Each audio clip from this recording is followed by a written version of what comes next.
시청자 여러분 안녕하십니까?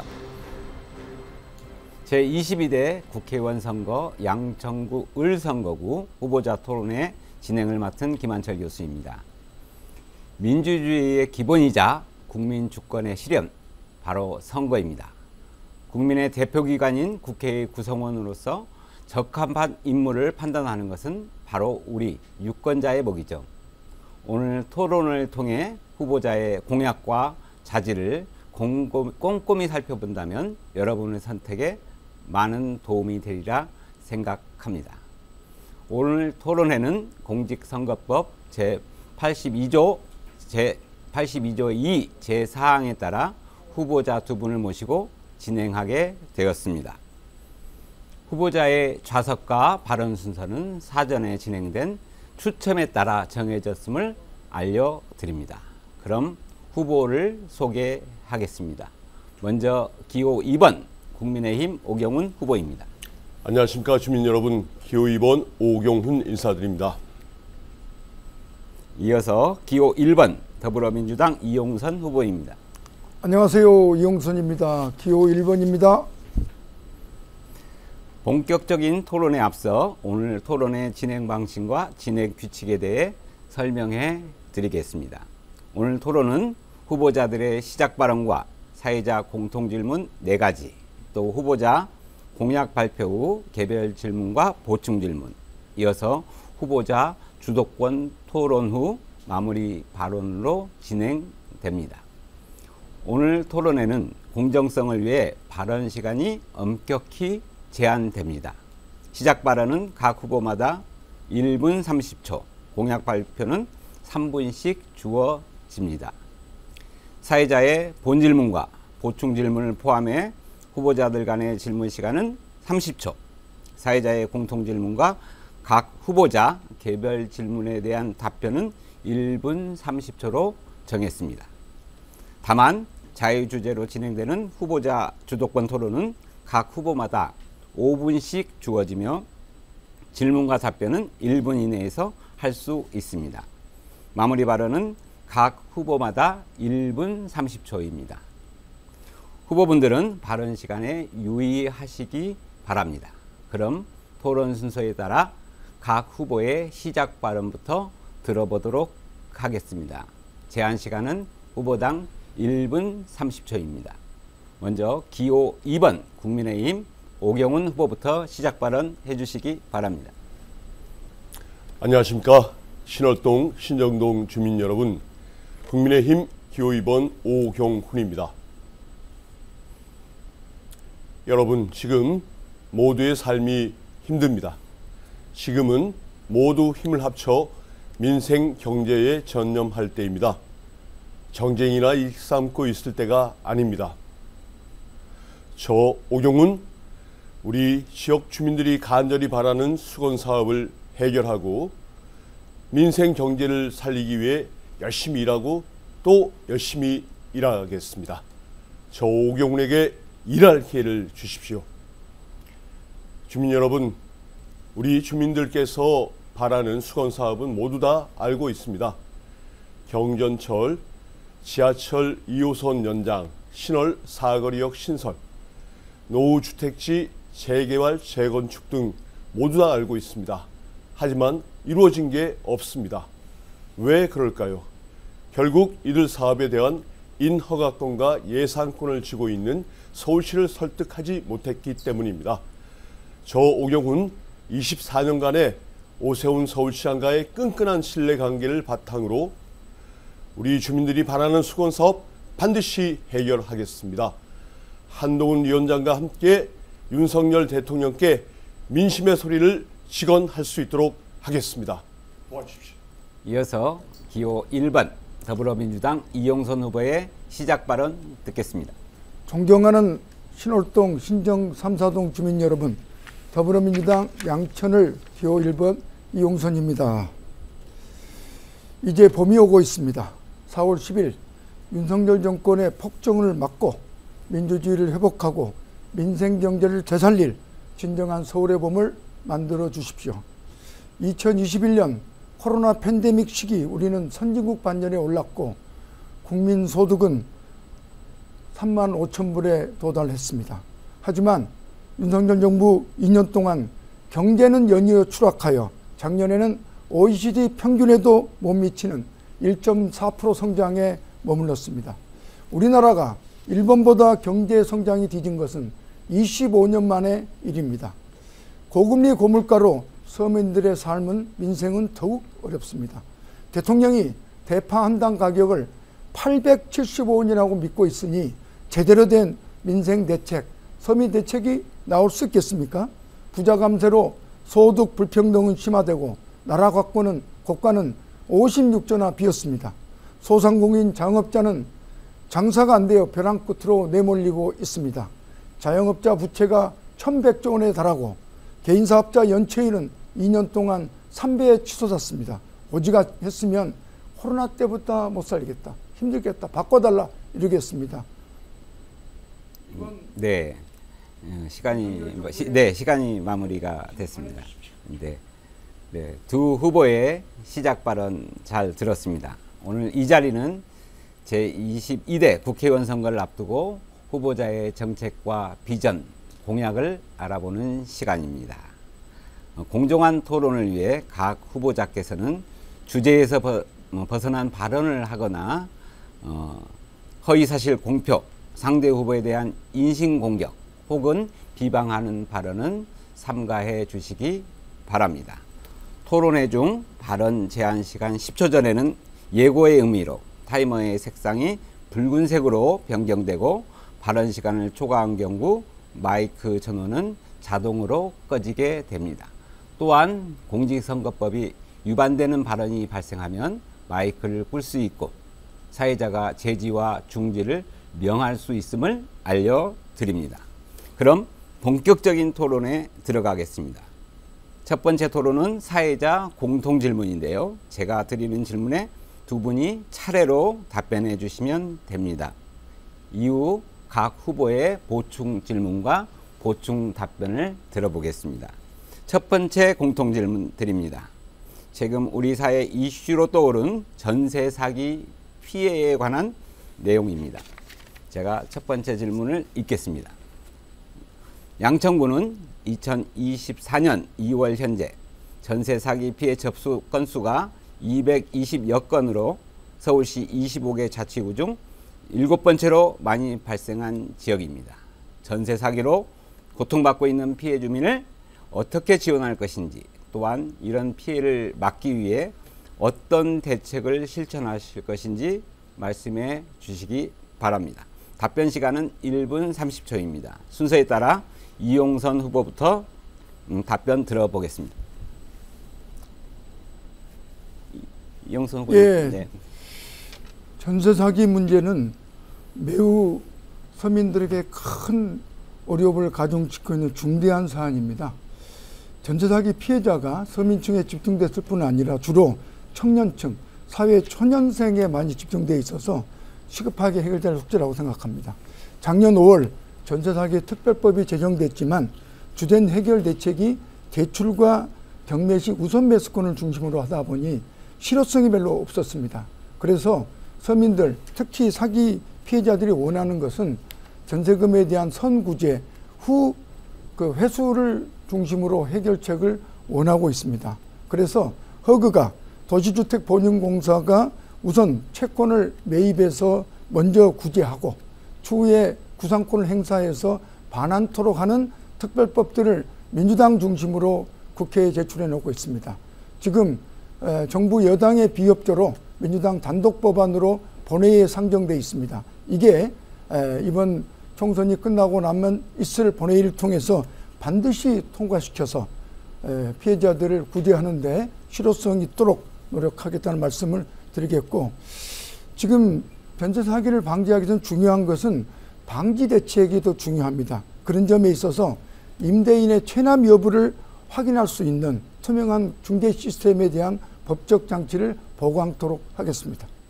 네, 동일한 질문에 오경훈 후보 답변해 주시기 바랍니다. 네, 어떤 일이든 원인을 정확히 알아야지 그에 대한 정확한 해법이 나옵니다. 왜 전세 사기가 급증했습니까? 문재인 정부 당시 임대차 3법이 도입되고서 계약갱신 청구권이 도입됐습니다. 그러니까 집주인들이 모두 전세 가격을 올렸습니다. 그에 따라 빌라 등을 중심으로 갭 투자가 늘어났습니다. 이후 금리가 오르자 월세로 많이 전환하고 전세물이 많이 또 나오게 되고 결국 전세 사기 폭증으로 기결되었습니다. 그렇기 때문에 근본적인 원인이 되는 시장 경제를 왜곡해서 시장 경제의 흐름을 방해한 임대차 3법을 빨리 폐지해야 됩니다. 특히 계약갱신 청구권, 전월세 상한제 등을 즉각 폐지하여야 합니다. 동시에 지금 우리 양천구가 확대 실시하려고 하고 있는 전세 보증금 반환 보증료 지원 사업을 확대하는 이런 부분들이 더 늘어나야 되겠습니다. 마지막으로 최우선 변제가 가능한 전세 보증금 이 상한제 이 액수를 더 늘려서 다수의 이 선의의 피해자를 구제해야 합니다. 네, 두 후보의 답변 잘 들었습니다. 이영선 후보 보충 질문해 주시기 바랍니다. 시간은 30초입니다. 네, 임대차 3법이 전세 대상자들의 계약의 안정성을 보장하기 위해서 만든 법입니다만 그게 여러 가지 그 초저금리 상황과 환경 때문에 부득이한 피해가 있었던 점에 대해서는 문제 제기에 대해 충분히 공감을 해서 지금 법이 많이 보완되고 있습니다. 그런데 피해를 극복하기 위한 지금 대책이 제대로 되고 있는 보증료 정도를 네, 시간이 지났습니다. 네, 오경훈 후보 1분 30초 내로 답변해 주시기 바랍니다. 아까도 말씀드렸듯이 분명 선의로서 시작한 정책이었을 것입니다. 하지만 시장에 그 법이 적용되었을 때 시장의 반응은 어땠습니까? 결국 집주인들은 지금까지 2년이었던 이 계약 기간 이게 4년 이렇게 더 심지어는 6년 이렇게 늘어날 거라고 생각하고 전세 가격을 올릴 수밖에 없었습니다. 그러다 보니까 거의 전세가가 매매가에 육박하는 그런 수준에 이르렀던 겁니다. 그리고 그에 따라 특히 이 내 집 마련 이 꿈을 가진 젊은 층들 중심으로 빌라를 중심으로 한 갭 투자가 성행했고 이 갭 투자를 결국 은행 대출로 하다 보니 이 고금리가 되면서 여러 가지 이 폐단들이 이제 속속히 나오고 있다고 저는 생각합니다. 그렇기 때문에 이 현실에 맞지 않은 시장을 거스리는 임대차 3법 그중에서 전월세 상한제와 계약갱신 청구권 이 부분은 속히 폐지되어야 한다고 생각합니다. 그리고 또 아까도 말씀드렸던 최우선 변제가 확보되는 소액 임차 보증금 액수를 좀 더 올려야 됩니다. 젊은 층들이 어느 정도 소액 보증금을 갖고 있는데 몇백만 원 더 높다고 해서 최우선 변제를 받지 못하는. 네, 시간이 지나서 마이크가 꺼집니다. 이어서 우리 오경훈 후보 궁금한 점 있으면 보충 질문해 주시기 바랍니다. 지금 이 민주당에서는 전세 사기 피해자에 대한 우선 정부 자금으로 변제를 하는 이런 방안들을 또 얘기하시는데요. 그렇게 따지면 지금 많이 이제 얘기되고 있는 코인 사기라든지 또는 얼마 전 많은 사람들이 관련된 이 홍콩발 ELS 이 피해 이런 부분도 다 이 정부 예산 결국 우리 세금으로 어떻게 할 수 있겠습니까? 네, 이영선 후보 답변해 주시기 바랍니다. 그 문제는 일단 그 정부 여당은 전세 계약은 사적 자치 영역인 만큼 그 구제 조치는 경제 법칙상 안 되겠다 이렇게 주장을 하고 있습니다만 이게 정책과 연관된 사안이고 허그의 보증과 연관된 사안인 만큼 선구제 조치를 하고 추후에 구상권 행사를 통해서 회수한다면 충분히 해결할 수 있다 이렇게 보여지고 전세 사기 문제는 이게 국가적 재난에 해당되는 문제인 만큼 이것을 아예 그 정부가 이런 적극적인 정책 행사를 하는 것을 포기하겠다 이렇게 접근하는 것은 옳지 않다 이렇게 생각합니다.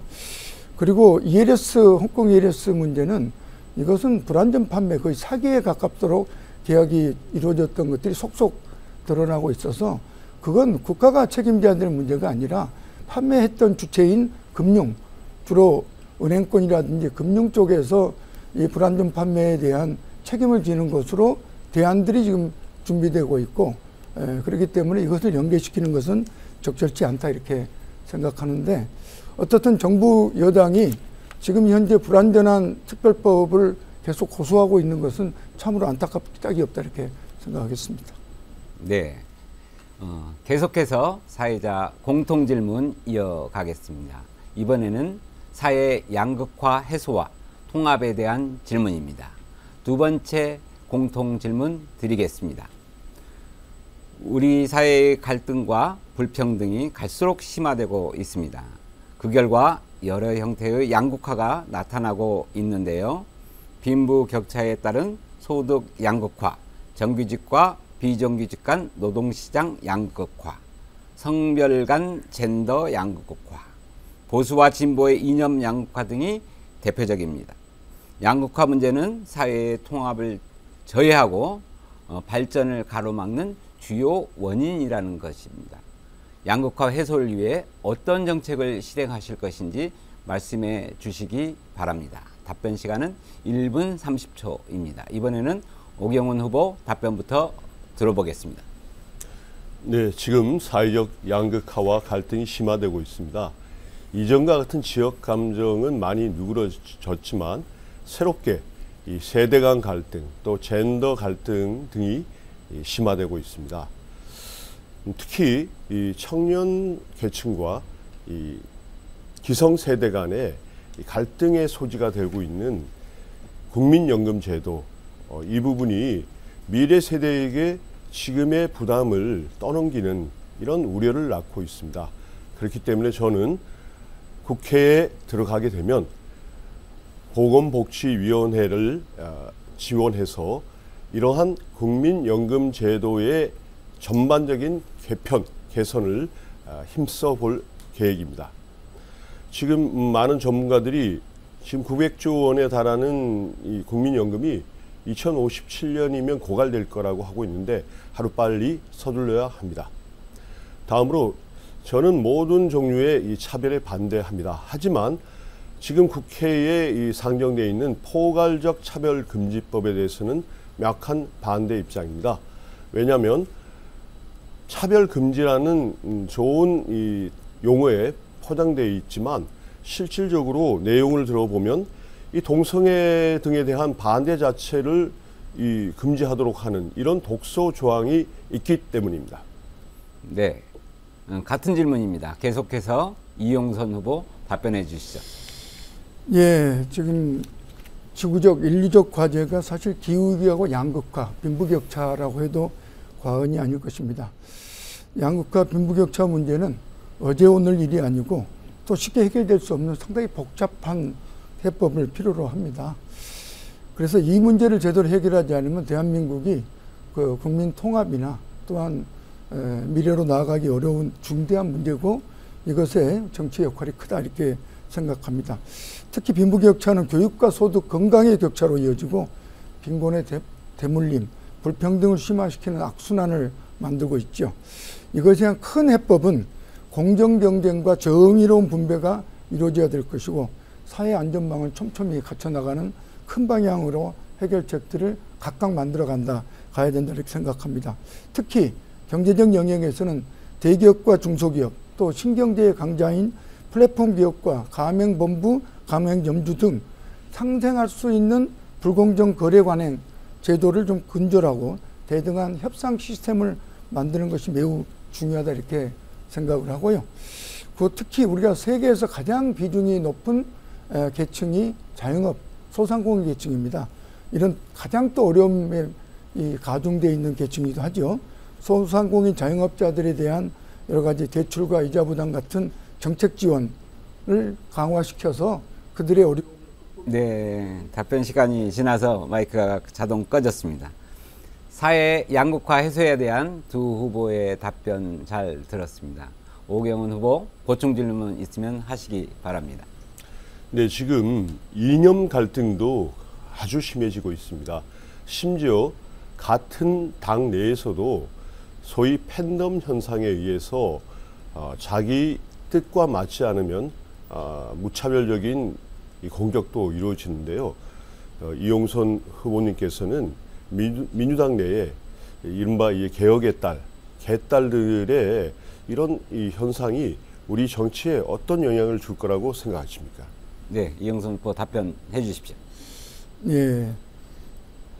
지금 점점 그 시대 세상은 변화 발전하는데 역행하고 있는 게 그 시대착오적인 이념 대립과 갈등 이 심화되고 있는 것은 참으로 안타깝고 이해할 수 없는 현상이죠.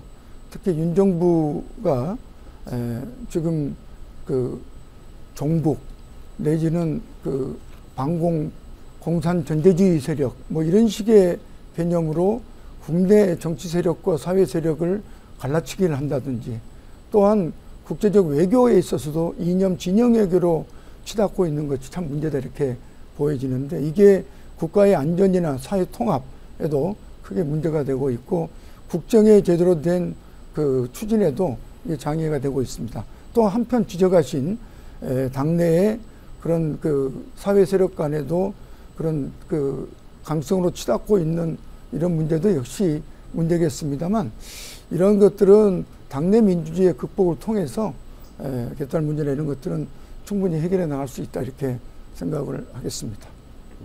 네, 이어서 이용선 후보 보충 질문해 주시기 바랍니다. 저는 그 양극화 문제를 주로 이제 경제 문제에 좀 집중하고 싶은데요.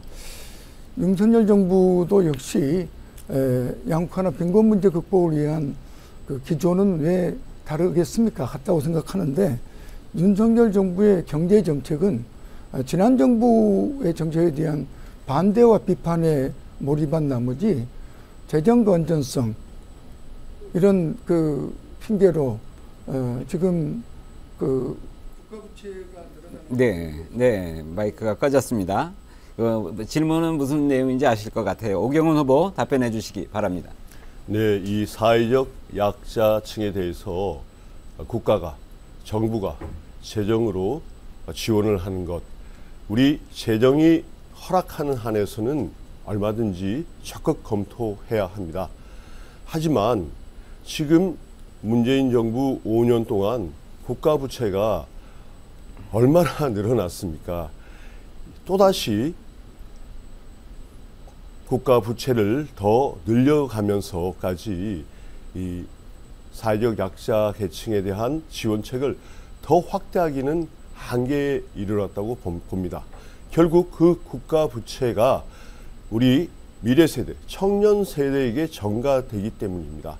바로 그런 점에서 윤 정부는 국가 재정 건전성을 회복하기 위한 노력을 많이 벌이고 있습니다. 그것이 사회적 약자 계층에 대한 지원과 돌봄을 포기하겠다는 것이 아니라 우리 미래 세대, 청년 세대에게 전가될 수 있는 국가 부채 규모를 줄이겠다는 의도입니다. 그렇기 때문에 우리 기성세대가 좀 답답한 부분이 있다 하더라도 미래 세대의 또 이 입장들을 좀 고려하면서 지원과 국가의 이 기대를 자제할 필요가 있습니다. 네, 이어서 세 번째 공통 질문입니다. 해묵은 사회번제가 돼버린 학교 폭력에 대한 내용입니다. 질문 드리겠습니다. 학교 폭력은 시대 변화에 맞춰 다양한 형태로 변화하고 확대되어 가고 있습니다. 이제는 특정 학교와 학생의 문제가 아닌 우리 사회의 커다란 문제로 자리 잡고 있습니다. 학생들이 안전하게 학교에 다닐 수 있도록 학교 폭력을 근절하기 위해 어떤 제도적 장치를 마련할 것인지 설명해 주시고 학교 폭력을 예방하기 위해 어떤 정책을 실천하실 것인지 말씀해 주시기 바랍니다. 후보당 답변 시간은 1분 30초입니다. 먼저 이용선 후보 답변해 주시기 바랍니다. 예, 학교 폭력이 소위 인터넷 사이버의 발달에 따라서 조금 더 예상치 못한 방향으로 다양화되고 심화되고 있는 것 같습니다. 학교 폭력이 학생들에게 주는 엄청난 충격과 피해에 대해서는 두말할 이유가 없을 것입니다. 아마 글로리 이 드라마를 통해서 전 국민이 실상을 파악할 정도로 매우 심각하죠. 그리고 약 한 2%에 달하는 학생들이 피해에 시달리고 있는데 그 중에 70%는 초등학생부터 시작된다는 점이 심각성을 더해가고 있다고 생각합니다. 이것을 극복하기 위해서는 처벌을 강화하는 여러 가지 정책들이 나오고 있습니다만 이것을 가지고는 극복의 한계가 있다 이렇게 보여지고 우선 예방과 치유를 강화하는 것들이 보완될 필요가 있다고 생각합니다. 지금 전국적으로는 예방치유 기관이 전국에 한 곳에 불과합니다. 그래서 이 치유센터를 시도 단위로 전국적으로 한 곳씩 확보할 필요가 있겠다라는 점을 먼저 말씀드리겠고요.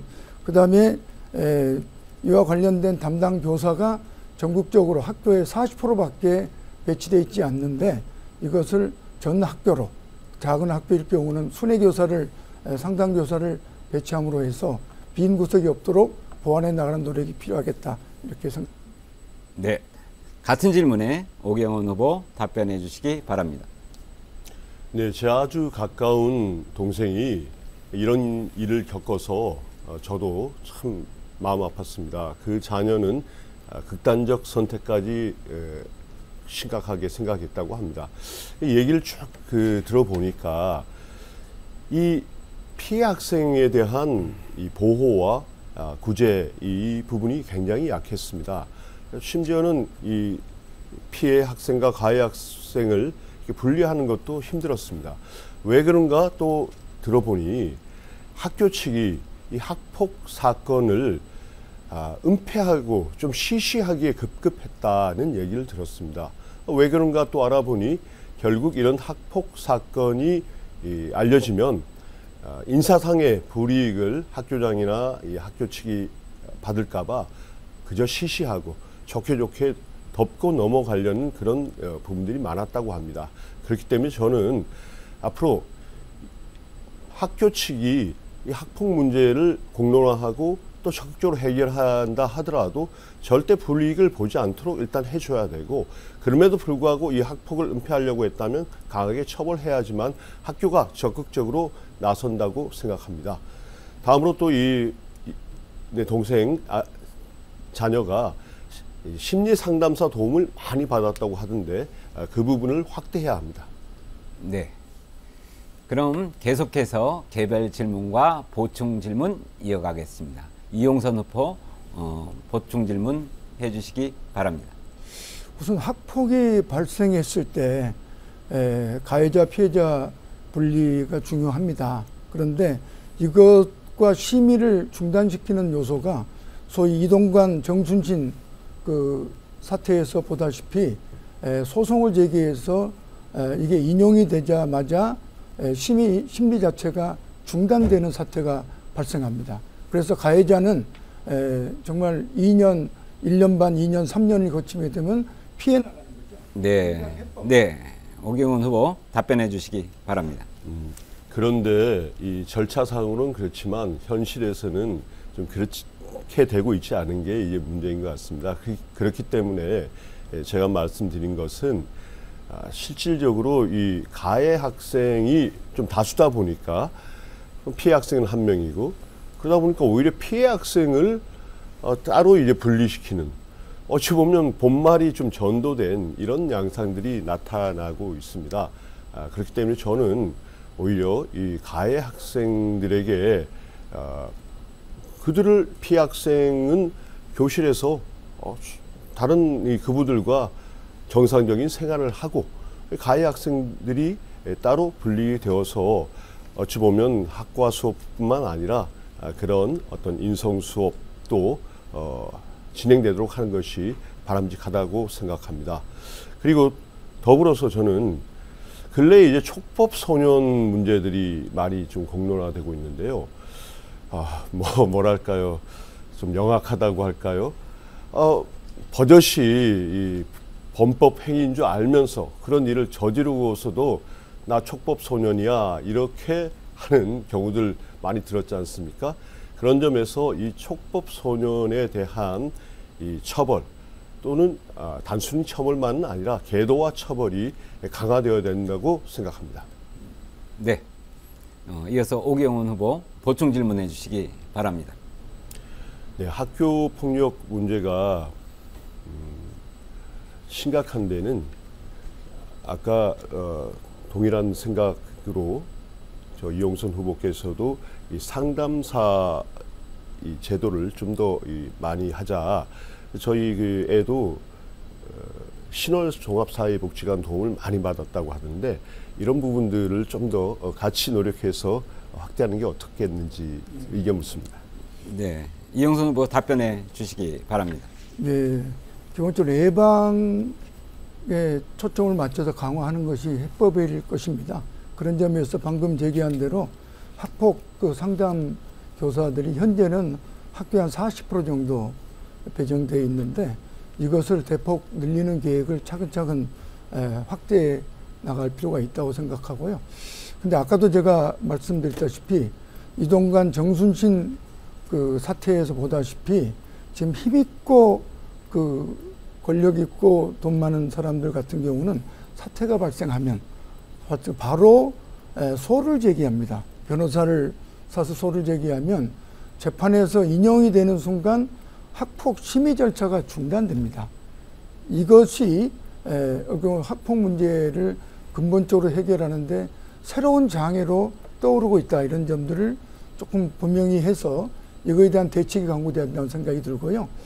그 다음에 사고가 발생하고 나서 소위 현재는 3일 정도의 가해자 피해자 분리가 이제는 작년부터는 7일로 늘어났습니다만 이게 실제로 분리가 조금 충분하게 현실적으로 필요한 수준만큼 충분히 돼서 아이들이 학생들이 제대로 수업에 임하고 정상 생활이 가능하도록 만드는 장치들을 조금 더 점검을 할 필요가 있다고 생각합니다. 네, 이어서 다음 공통질문 계속해서 이어나가겠습니다. 주민들께서 가장 궁금해할 수 있는 사안인데요. 목동선과 강북 횡단선 등 경전철 추진에 관한 내용입니다. 네 번째 공통질문 드리겠습니다. 양천구 관내에는 지하철 노선 3개, 출구 위치 기준 전철역 6개로 주민들의 교통 불편이 큰 지역입니다. 목동선과 강북 횡단선이 추진되고 있지만 경제성 부족 등을 이유로 예비 타당성 조사가 미뤄지고 있습니다. 경전철 추진 방안 등 양천 지역의 특성을 반영해 어떤 교통 인프라 정책을 실행하실지 말씀해 주시기 바랍니다. 후보당 답변 시간은 1분 30초입니다. 이번에는 오경훈 후보부터 답변해 주시기 바랍니다. 네, 경연철 사업은 결국 서울시가 인허가권, 예산권을 쥐고 있습니다. 서울시가 키를 쥐고 있습니다. 서울시를 잘 설득하는 것이 제일 중요합니다. 그런데 지금 서울 내에 경전철 추진 중인 노선만 11군데가 있습니다. 그렇기 때문에 더 합리적인 근거를 만들어야 합니다. 그렇기 때문에 저는 우리 양천 을 지역에 기업을 유치하겠다라는 공약을 내세웠습니다. 기업을 유치해야 지역 상권도 활성화되지만 또 유동인구가 늘어나고 그에 따라 자연스럽게 교통 인프라 확충 차원에서 경전철 추진이 빨라지게 됩니다.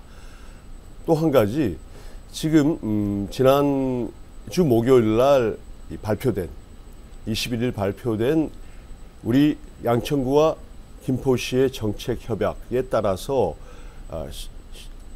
지하철 2호선 지선 연장, 신월 사거리역 신설이 추진되게 되었습니다. 그렇다면 이 환승역 차원에서도 이 목동선 경전철의 설득력이 높아집니다. 이러한 유동인구 확충 또 환승역 신설 등을 통해서 서울시를 제가 설득하겠습니다. 네, 같은 질문입니다. 이번에는 이용선 후보 답변해 주시기 바랍니다. 네, 양천구 차원에서도 지하철역이 매우 부족한 지역이긴 합니다만 특히 저희 지역구 양천을 같은 경우 신월동은 7개 동에 지하철이 전무합니다. 그리고 이번에 버스 파업에서도 우리가 체감했습니다만 신월동에서 지하철까지 나오는데 20-30분이 걸리는 교통 지옥이었습니다. 그래서 사실은 목동선 강북 횡단선과 같은 경전철, 지하 경전철은 박원순 시장한테 사업성이 부족하기 때문에 국가재정사업으로 전환됐습니다. 즉 민자가 들어오기 어려운 환경이기 때문에 전환됐던 거고요. 그래서 서울시에서부터 방침을 결정하고 국토부와 기획재정부를 거쳐서 마지막 단계인 KDI 예타 절차에 들어가 있습니다. 이까지 오는데 무려 5년이 걸렸습니다. 그리고 마지막 예타 절차는 보통 1년 반이면 마무리됩니다만 벌써 2년 반째 사업성 보완하면서 지연되고 있는데요. 지난 대선 때 윤석열 대통령 후보조차도 조속 착공을 공약했습니다. 그리고 거짓말하지 않겠다, 약속 지키겠다고 제3 확인했던 바입니다. 그래서 이 문제는 사업성 부족이라는 이유로 지연시킬 것이 아니라 신속하게 확정시켜야 된다 이렇게 보여집니다. 특히 대장 홍대선과 서부트럭터미널의 사업이 확정됨으로 해서 사업성도 충분히 보완됐다 이렇게 말씀드리고 싶겠습니다. 네, 지역의 현안 과제 두 후보의 성실한 답변 잘 들었습니다. 오경훈 후보 질문 있으면 하시기 바랍니다. 네, 이용선 후보님 공약집 어제 온 걸 보니까 예타 면제법 추진이라는 구절이 눈에 띄었는데요. 지금 현재 이 국회에 계류 중인 예타 면제 관련 이 사업 총 비용만 90조 원에 달합니다. 이런 어떤 상황에서 우리 이 목동선 경전철 예타 면제 어떻게 가능할까요? 네, 이용선 후보 답변해 주시기 바랍니다. 일단 예타 면제는 수도권 같은 경우는 균형 발전 항목이 빠져 있습니다. 그렇지만 즉 서울과 경기, 인천까지를 포함해 수도권이라죠. 그렇지만 도소지역이나 외곽 접경지역 같은 경우는 예외적으로 예타를 면제해 주기도 합니다. 즉 균형 발전 항목을 인정해 주기도 하지요. 그런데 우리는 공항 주변 지역으로의 특성이 있다는 말씀을 드리겠고요. 또 국가재정법에 의하면 이런 개발 환경의 변화, 그러니까 대장 홍대선이나 서부트럭터미널 같은 또 목동 신시가지 개발 같은 큰 사업의 변화가 있게 될 경우에는 또한 그 예타 면제가 가능하도록 법적 근거가 있기도 합니다. 그리고 아까도 말씀드렸다시피 기본적으로 목동선 같은 경우는 신월동 7개 동에 지하철이 없는 아주 매우 서울에서 특수한 환경에 처해 있는 지역의 교통 문제를 해결하기 위한 수단입니다. 그런 점에 있어서 1차적으로는 사업성 보완, 아까 서부트럭터미널 대장 홍대선 같은 사업성 보완으로 해결할 수 있다고 보고 부족할 경우는 예타 면제 절차를 추진하겠다 이런 말씀을 드린 것이다 이렇게 말씀드리겠습니다. 네, 이번 순서는 이용선 후보입니다. 보충 질문해 주시기 바랍니다.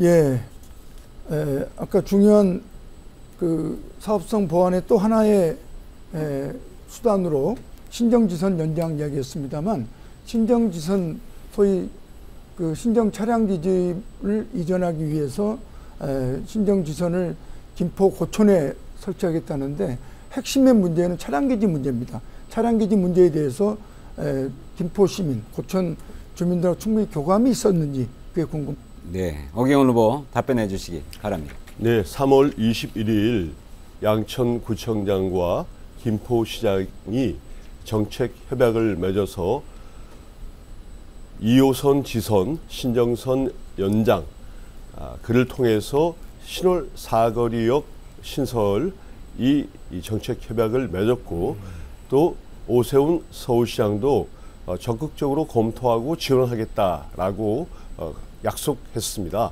그렇기 때문에 아까 우리 이용선 후보께서 말씀하셨듯이 우리 신월 사거리에 드디어 이 역사를 만들고 지하철이 연장되는 여기에 좀 더 주안점을 두었으면 합니다. 지금 신정 7동 쪽에 있는 이 차량 기지 이전, 사실 김포 시민 입장에서 반대하는 분들도 있을 것입니다. 하지만 김포시장이 그러한 김포 시민들의 일부 여론을 감안해서 정책 협약을 맺은 만큼 그 약속이 차질 없이 진행되리라고 생각하고, 동시에 오세훈 서울시장이 적극 지원을 약속했는데 거기에는 김포시의 서울시 편입 문제까지 함께 고려하면서 추진되고 있다고 생각합니다. 그렇기 때문에 김포 시민의 반발은 걱정 안 하셔도 될 것 같습니다. 네, 지금까지 공통 질문에 대한 후보들의 성실한 답변 잘 들었습니다. 발언 시간 잘 준수해 주셔서 시청자를 대신해서 감사드립니다. 여러분은 지금 양천구 선거방송 토론위원회가 주관하는 제22대 국회의원 선거 양천구 을 선거구 후보자 토론회를 함께하고 계십니다.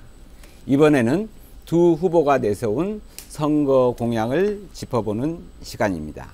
각 후보들은 3분 동안 공약을 발표할 수 있습니다. 그리고 이 공약에 대한 후보자 간 질문과 답변을 주고받습니다. 공약 발표 후 후보 상호 간 질문은 30초, 답변은 1분 30초로 제한되고, 보충 질문 시에도 동일한 시간 내로 질문과 답변을 할 수 있습니다. 공약은 국민에게 하는 약속인 만큼 시청하고 계신 유권자 여러분께서는 보다 엄격한 시선으로 함께 해 주시길 바랍니다. 그럼 진행 순서에 따라 기호 1번 더불어민주당 이용선 후보의 공약을 먼저 들어보도록 하겠습니다. 이용선 후보 시작해 주시기 바랍니다. 네, 지역 공약에 크게 네 가지를 말씀드리고 싶습니다. 역시 첫 번째는 목동선 강북횡단선과 같은 지하철 문제입니다. 이것은 아까도 자세히 설명했습니다만 대장 홍대선과 서부트럭 터미널 복합 개발이 확정된 만큼 조속히 최우선적으로 관철시켜 나가도록 하겠다는 말씀을 드리겠습니다. 두 번째로는 재건축 재개발 같은 도시개발입니다. 이미 신월 6동, 신정 3동 같은 데는 신도시들이, 명품 신도시들이 이미 준공돼서 살아가고 있습니다. 그렇지만 공항 주변에 있는 신월 135동, 7동과 같은 지역은 공공재개발, 순속통합재개발, 다양한 형태의 재개발 그 사업들이 추진되고 있습니다. 사업 승인은 별 차질 없이 잘 되고 있습니다만 여러 가지 건설 환경 그리고 구조적으로 불리한 그 사업성의 부족 때문에, 즉 공항 옆에 있는 고도디아이라는 구조적인 약점 때문에 사업 추진이 지금 더디고 지연되고 있습니다. 이 문제를 극복하기 위해서 작년 12월에 통과된 도시재정비 특별법을 통해 부족한 사업성을 국고를 통해 보완하는 법이 통과된 만큼 올 5월부터 시행입니다. 이거를 통해서 사업성을 보완해서 촉진되도록 노력하겠다는 말씀을 드리겠고요. 특히 우리는 공항이라는 국가의 중대 기반 시설 때문에 사업이 추진의 어려움을 맞고 있는 만큼 이것을 보완하기 위한 정책적 국고 지원들을 더욱더 강화하는 걸 통해서 해결해 나가겠다는 말씀을 드리겠습니다. 또 하나는 우리 지역은 사실 베드타운입니다. 제대로 된 그 상업지역 일이 부족합니다. 그렇지만 공항 주변에 있는 관문도시로서의 기능은 상당히 그 가능성이 높은 지역입니다. 그래서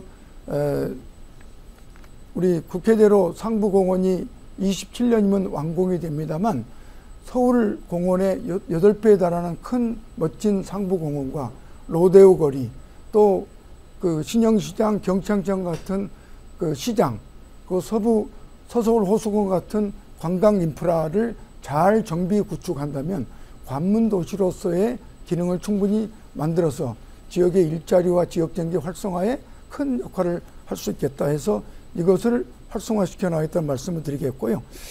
공항 소음 피해 지역이죠. 소음 피해를 보다 정당하게 보상받을 수 있도록 법과 제도를 강화시켜 나가겠다는 말씀을 드리겠습니다.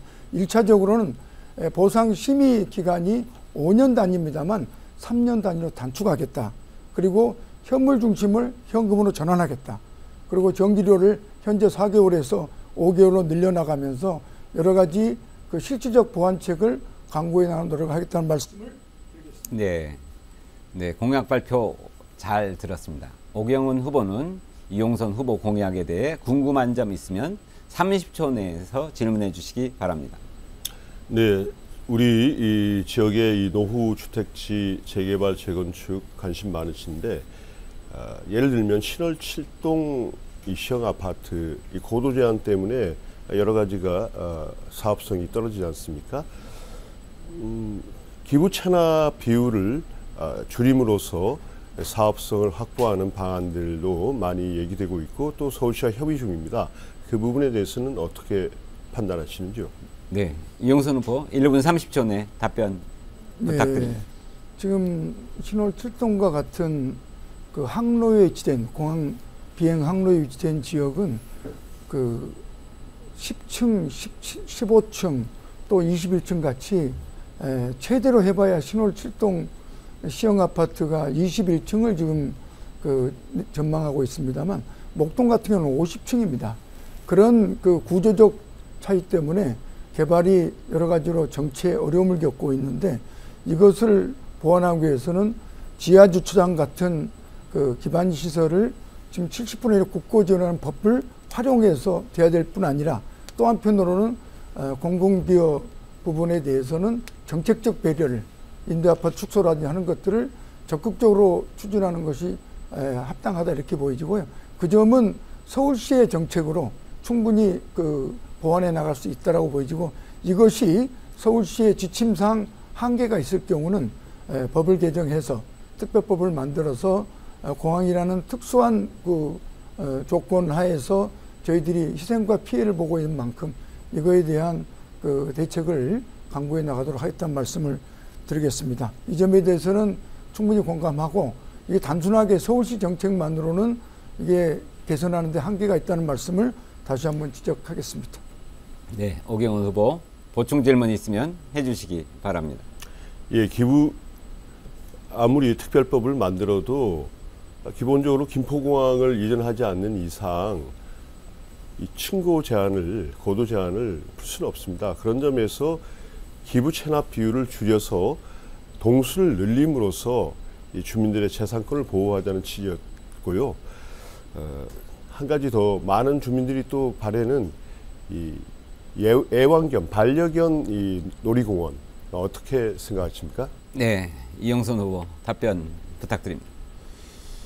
우선 첫 번째 기본 체납 비율을 낮추는 문제는 그건 조정하는 게 합당하다고 보는데 그 내용은 결국 거기 사는 세입자 임대주택하고도 연관되어 있는 만큼 적절한 수준에서 그걸 높여나가는 것이 필요하다는 거고요. 더 중요한 것은 고도 제한의 제약을 아까 얘기한 가장 비용이 많이 드는 지하주차장, 도로공원 같은 기반시설을 국고를 지원을 함으로 해서 사업성을 보완하는 것이 핵심 해법입니다. 이게 이미 민주당 법안으로 작년 12월에 통과되고 올 5월부터 시행에 들어갑니다. 이것을 적극적으로 활용함으로 해서 사업성을 극복해 나가는 것들이 해법이다 보이지고요. 두 번째 지적하셨던 이 반려견이 이제 1000만을 넘어 1200, 1500만 시대로 늘어가고 있습니다. 그래서 우리 반려견 놀이터라든지 환경을 개선하는 점은 공감합니다. 그래서 1차적으로 지금 호수공원에 서울시를 통해서 호수공원 내에 반려견 놀이터 용역이 진행되고 있습니다. 이게 아마 2, 3개월 지나면 용역 결과가 나오리라고 보여집니다. 이렇게 되면 호수공원 내에 반려견의 놀이터의 집행이 아마 가시화될 거고요. 2차적으로는 상부공원에 반려견 놀이터가 추진된다 이런 말씀을 드리겠습니다. 다음은 기호 2번 국민의힘 오경훈 후보의 공약을 들어보겠습니다. 제한 시간은 마찬가지로 3번입니다. 시작해 주시기 바랍니다. 네, 국민의힘 기호 2번 오경훈 약속드립니다. 첫째, 양천경제특구 추진하겠습니다. 결국 기업이 들어와야 지역 경제, 지역 상권도 활성화되고 무엇보다 유동 인구가 늘어납니다.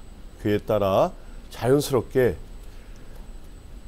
교통 인프라 확충 차원에서 우리 주민들의 오랜 바람인 경전철 또 지하철 2호선 연장 자연스럽게 풀려 나갑니다.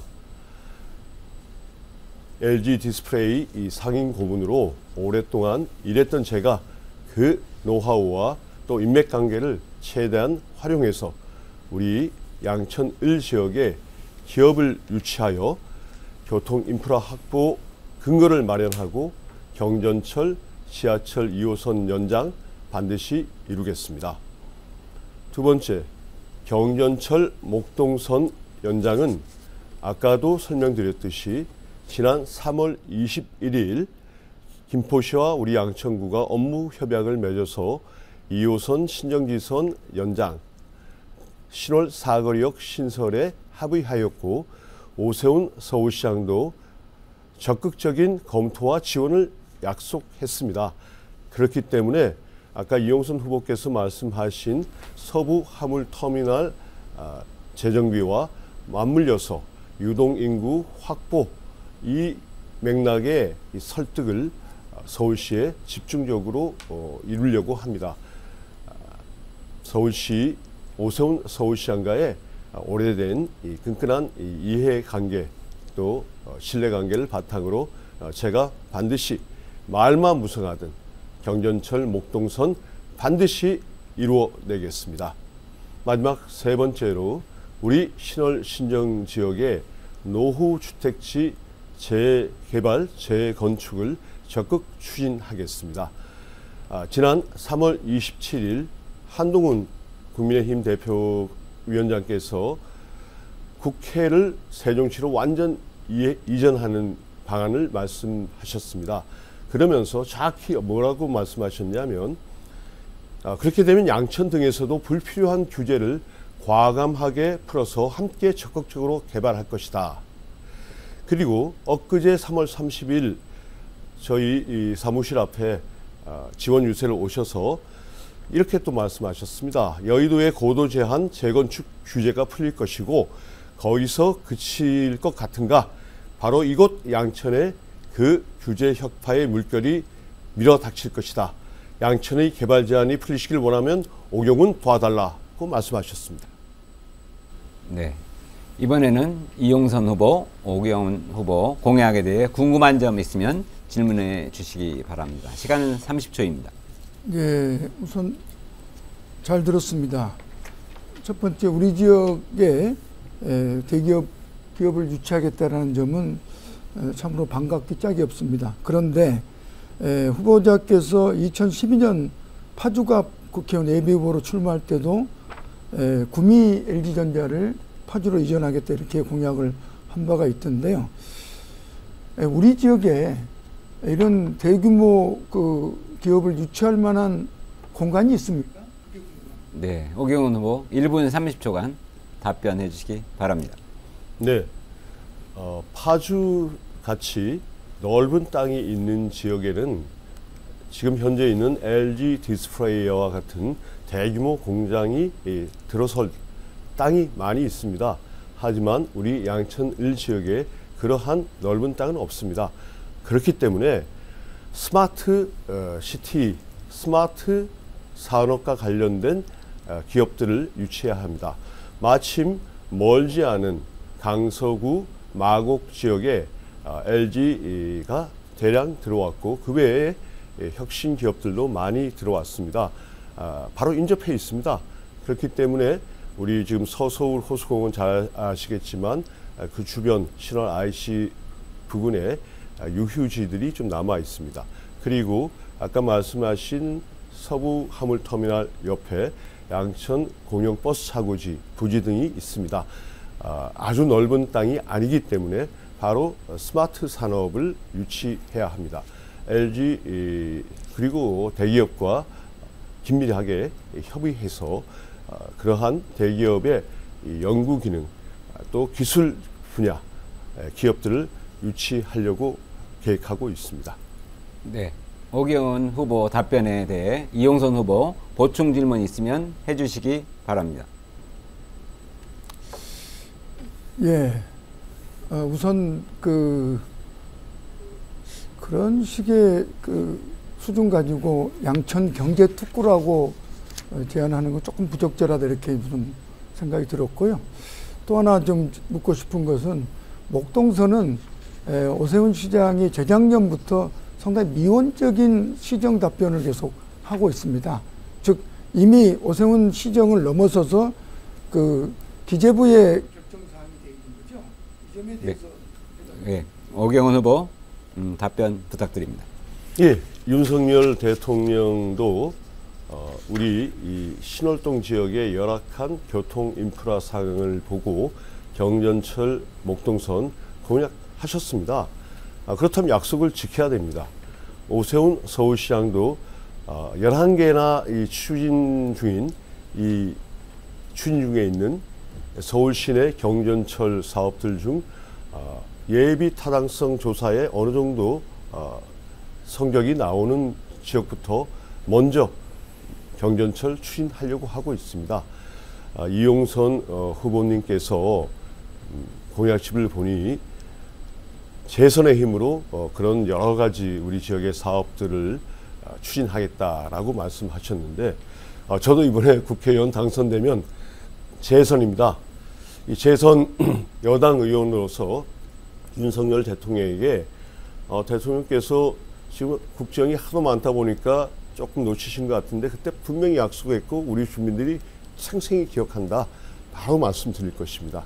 또한 오세훈 서울시장께도 좀 전에 말씀드린 유동인구가 늘어나는 더더구나 제가 반드시 기업을 유치하겠다. 기업을 유치하면 바로 넣어달라. 제가 설득해 내겠습니다. 집권 여당의 재선 후보로서, 재선 의원으로서 제가 한번 해보겠습니다. 네. 후보자의 공약을 주제로 한 토론을 마무리하고 다음 순서 이어가겠습니다. 이번에는 각 후보자가 발언의 주도권을 가지고 토론을 이끌어가는 주도권 토론입니다. 주제는 따로 지정하지 않았으며 후보자별로 각 5분의 시간이 주어집니다. 주도권을 가진 후보자는 반드시 상대 후보에게 질문을 해야 하고 질문과 답변은 가급적 1분 이내에서 해주시기 바랍니다. 상대 후보의 답변 시간도 주도권을 가진 후보자의 시간에서 차감되므로 답변 시간이 길어지면 제지하셔도 됩니다. 질문과 상대방의 답변까지 포함해서 총 5분이니까 시간 활용 잘 해주시기 바랍니다. 그럼 먼저 오경훈 후보에게 주도권을 드리겠습니다. 5분 동안 토론을 이끌어 주시기 바랍니다. 네, 이용선 후보님. 지금 저희가 마음 같아서는 정말 사회적 약자들에 대해서 국가가 책임지고 국가가 지원하는 그런 사업들 많이 펼치고 싶은 마음은 동일할 겁니다. 하지만 국가 예산과 재정이라는 것은 한정되어 있는 게 사실 아니겠습니까? 더더구나 지금 국민연금도 많은 전문가들이 2057년이면 국민연금 기금이 다 고갈될 위험에 있다. 또 건보 같은 경우도 2028년이면 고갈될 위기에 있다. 이런 이제 말씀들을 다들 공유하는데 지금 아까도 이 후보님께서 이 전세 사기 이 피해자에 대한 국가 우선 견제 이런 말씀하셨고 또 이 간병비 이 급여화 그런 부분도 말씀 공약을 하셨는데 이러한 이 재원 국가 재정 어찌 보면 미래 세대에게 청년 세대에게 부담이 될 수 있는 이러한 재원에 대해서 어떻게 판단하시고 계신지 여쭙겠습니다. 예, 우선 국가부채 문제와 관련된 윤석열 정부의 시각은 좀 바로잡을 필요가 있습니다. 코로나 위기라는 전 세계를 강타한 팬데믹 시기에 무너지는 그 보건 위기만이 아니라 국민 경제 붕괴를 막기 위해서 각 나라가 적극 대책을 강구했지요. 대부분 미국과 일본, 유럽 같은 경우는 GDP의 최소 20%, 30%를 투여했습니다. 우리는 최대로 5%, 남짓밖에는 투여하지 않았습니다. 그래서 현재 미국 같은 경우는 부채가 100%가 넘고 일본은 250%가 넘지 않습니까? 유럽조차도 100%가 대부분. 그렇으면 한국은 지금 현재 50%가 채 안 되는 실정입니다. 그런데 계속 국가부채 하면서 전영근 교수 이야기하는 것은 인식 자체가 잘못됐다 이렇게 말씀을 먼저 드리겠습니다. 그런데 결국 돈이 너무 많이 풀리다 보니까 물가도 뛰고 또 집값도 뛰고 이런 현상들이 또 본의 아니게 벌어졌습니다. 코로나 상황이라는 특수성을 감안하더라도 그때 많이 풀린 이 돈을 어느 정도 통제를 해야지만 국가 재정뿐만 아니라 물가와 집값 여러 가지들이 잡히게 됩니다. 그렇기 때문에 지금 윤석열 정부는 국가 재정성 확보 차원뿐만 아니라 물가 집값 안정화를 위해서 예산 절감을 하고 있는 것이라는 설명드리고요. 무엇보다 지금 간병비 급여화를 제일 먼저 발의하셨다고 하셨는데 올 7월부터 이미 지난 10년간 시범 사업으로 진행되던 요양급여 간병비 급여화가 올 7월부터 전면적으로 시행되는 것 알고 계실 겁니다.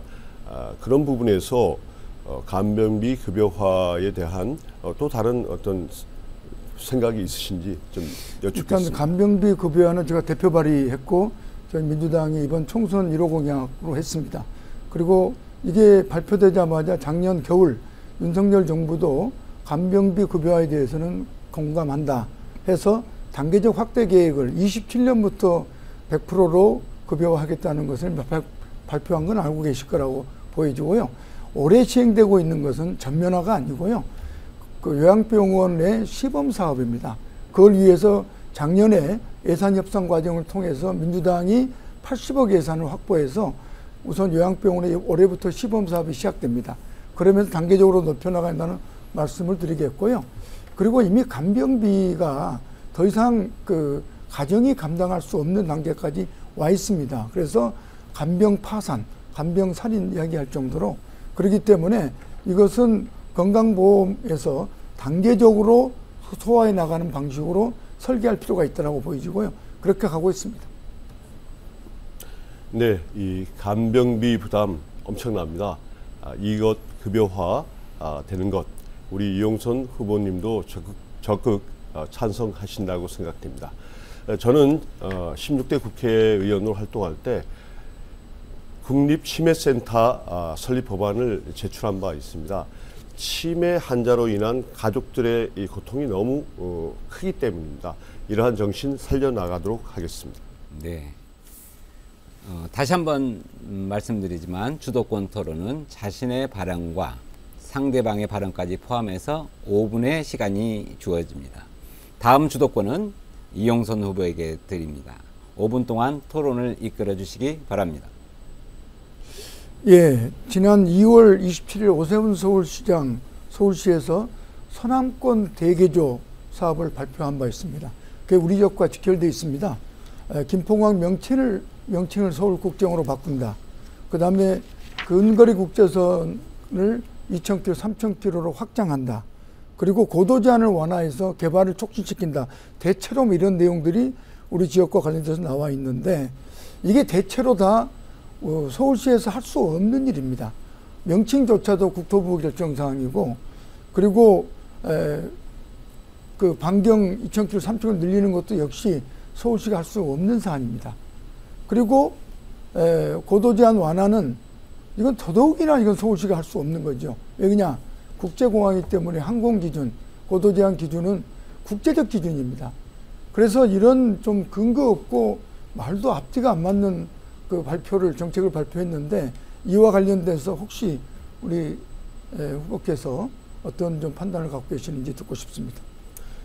예, 그 발표가 나왔을 때 바로 오세훈 서울시장께 전화를 통해서 이거는 좀 너무 일방적이고 또 우리 지역 주민들의 입장에서는 반대할 수밖에 없는, 기왕까지도 보호해온 피해가 많은데 어떻게 이렇게 일방적인 정책을 발표하셨냐 하니까 어찌 보면 이 서울을 글로벌 도시로 만들기 위한 실무주의 아이디어 차원에서 산악권 대개조 계획이 발표된 거다라고 말씀하시고, 바로 다음 날 보도 자료를 통해서 이 문제는 서울시의 일방적인 결정 사항이 아니라 이러한 비전에 대해서 앞으로 관련 지방자치단체와 그리고 무엇보다 그 공항 이착륙 허가권을 갖고 있는 국토교통부와 앞으로 협의할 계획을 발표한 것이다 라고 수정 정정했습니다.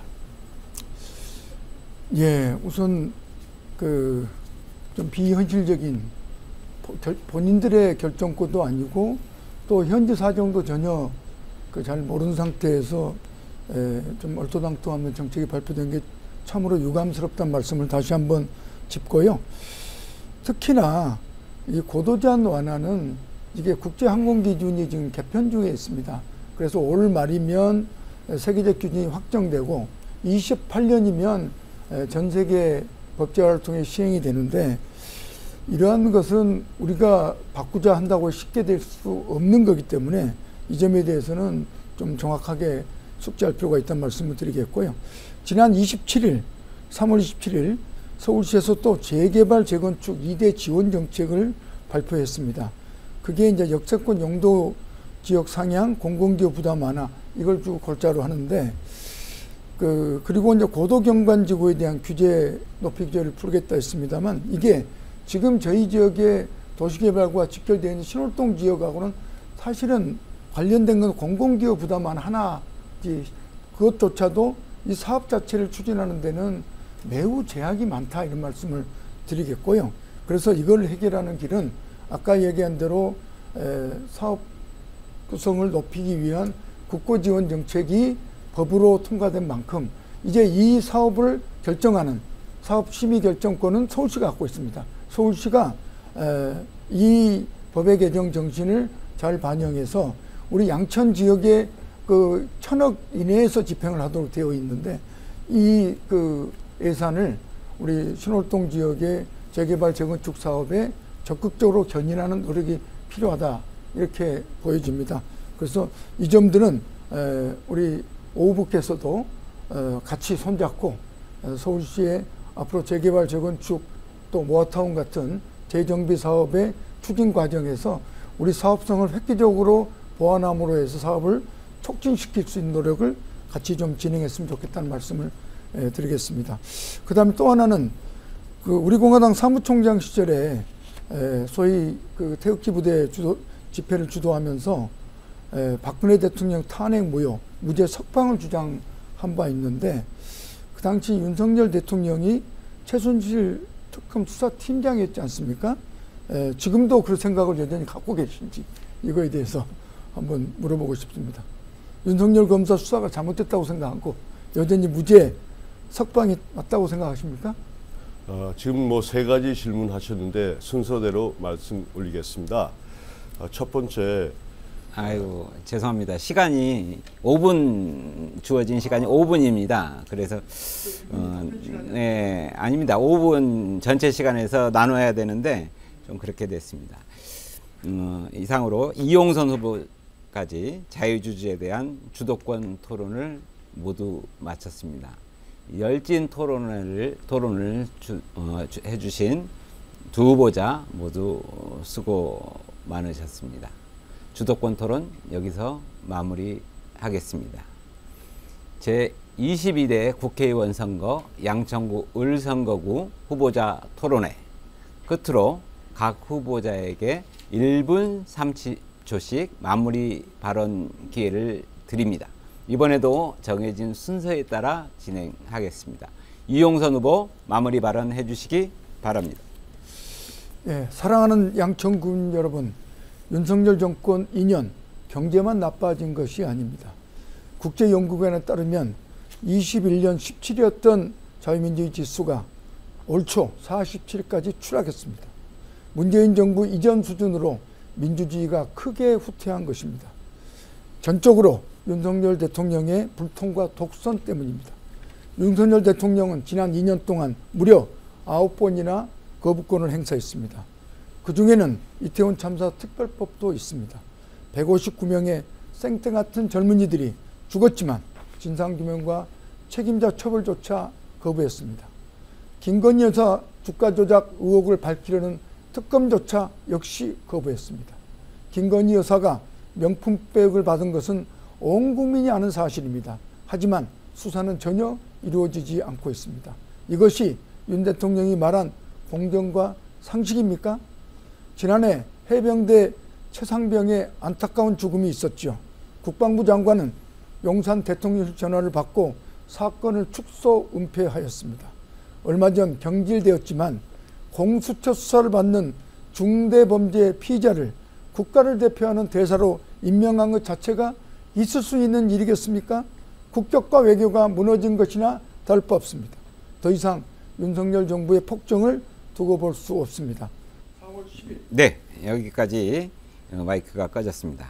이어서 오경훈 후보의 마무리 발언 듣겠습니다. 발언 시간은 동일하게 1분 30초입니다. 말씀해 주시기 바랍니다. 존경하고 사랑하는 신월동 신영동 주민 여러분, 우리 양천을 오랜 침묵 계속되던 양천을에 드디어 변화의 물꼬가 트였습니다. 지하철 2호선 지선 연장, 신월 사거리역 신설이 정책 협약되었습니다. 규제 완화, 재개발 재건축 추진에 대한 한동훈 위원장의 약속이 있었습니다. 드디어 우리 양천을도 변화의 물꼬가 트였습니다. 이 기회를 놓치면 안 됩니다. 물 들어왔을 때 배 띄워야 합니다. 이번 기회를 놓치면 또 얼마나 많은 시간이 허송세월될지 모릅니다. 기호위원 저 오경훈에게 일할 기회를 주십시오. 여러분들께 약속드렸던 경전철, 지하철 2호선 연장, 신월 사거리역 신설, 재개발 재건축, 기호위원 오경훈, 집권 여당의 재선 국회의원으로서 반드시 해내겠습니다. 기호위원 오경훈, 열심히 일하겠습니다. 열심히 일하고 또 열심히 일하고 또 열심히 일하겠습니다. 저에게 일할 기회를 주십시오. 네, 두 후보의 마무리 발언까지 잘 들었습니다. 양천구 선거방송 토론위원회가 주관하는 제22대 국회의원 선거 양천구 을선거구 후보자 토론회, 시청자 여러분 어떻게 보셨습니까? 이 토론회가 여러분이 우리 사회와 지역에 적합한 인물이 누구인지 결정하는 데 도움이 되셨길 진심으로 바랍니다. 오늘 토론회는 중앙선거방송 토론위원회 홈페이지와 유튜브에서 다시 보실 수 있습니다. 제22대 국회의원 선거 투표는 오는 4월 10일 오전 6시부터 오후 6시까지 진행됩니다. 그리고 사전투표는 4월 5일과 6일 이틀에 걸쳐 진행됩니다. 투표일에 투표할 수 없는 유권자는 누구나 사전 신고 없이 전국의 사전투표소에서 자유롭게 투표할 수 있습니다. 투표소에 갈 때는 주민등록증, 운전면허증, 여권 등 국가 공공기관이 발행한 사진이 붙어있는 신분증을 꼭 지참하여 주시기 바랍니다. 유권자 여러분의 소중한 한 표 꼭 행사해 주시기를 진심으로 바랍니다. 양천구 선거방송 토론위원회가 주관하는 제22대 국회의원 선거 양천구 을 선거구 후보자 토론회 여기서 마치겠습니다. 오늘 열띤 토론해 주신 두 분 수고 많으셨습니다. 지금까지 시청해 주신 시청자 여러분 감사드립니다. 후보자들 고생 많으셨습니다.